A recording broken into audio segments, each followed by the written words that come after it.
Tel Aviv কখনো কল্পনা করেনি দামাস্কে ইরানি কনসুলেটে হামলার জবাব এভাবে দেবে তেহরান। হাজার মাইল দূর থেকে ইসরায়েলের ভূখণ্ডে আঘাত হানে ইরানের কয়েকশো ড্রোন ও মিসাইল। ইতিহাসে প্রথম ইসরায়েলে ইরানের এই আক্রমণ যেন ভাবতেই পারেনি নেতানিয়াহু সরকার। অবশ্য এই হামলা নিয়ে পাল্টাপাল্টি মন্তব্য করেছে ইসরায়েল ও ইরান। ইসরায়েলের সেনাবাহিনীর দাবি, ইরানের বেশিরভাগ ড্রোন ও মিসাইলকে আকাশেই নিষ্ক্রিয় করেছে তারা। আর ইরান বলছে তারা যা করতে চেয়েছিল তার পুরোটাই করেছেন। ইসরায়েলি সেনারা ইরানের হামলা রুখে দেওয়ার কথা বললেও এই হামলা ঠেকাতেই 5 বিলিয়ন ইসরায়েলি মুদ্রা শেকেলস খরচ করেছে তারা।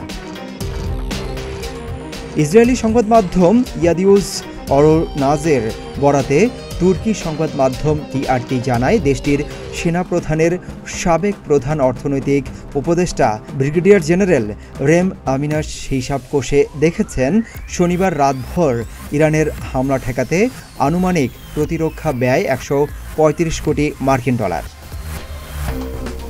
আমিনাস আরও বলেন, এই অর্থ শুধু ইরানের হামলা প্রতিহত করার ব্যয়, এখানে ক্ষয়ক্ষতির ব্যয় অন্তর্ভুক্ত হয়নি।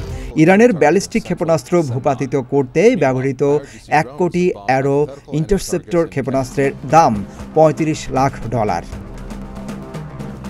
আর প্রতিটি ম্যাজিক উন্ড ইন্টারসেপ্টর ক্ষেপণাস্ত্রের দাম $10 লাখ। এছাড়া ইরানি ড্রোন প্রতিরোধ করার জন্য বিমান থেকে নিক্ষেপ করা গোলার দাম রয়েছে।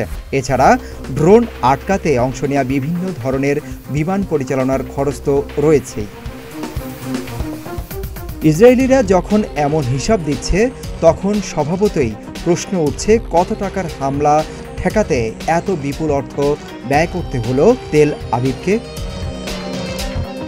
ইরানের দাবি, তারা যেসব ড্রোন ও মিসাইল ছুড়েছে সেসব খুবই সাধারণ মানের এবং সস্তা। বিশ্লেষকদের মতে সব মিলিয়ে ইরানের খরচ $1 মিলিয়ন কম। গত 1 এপ্রিল সিরিয়ার ইরানিয়ান কনসুলেটে হামলার প্রতিশোধ নিয়েছে তেহরান।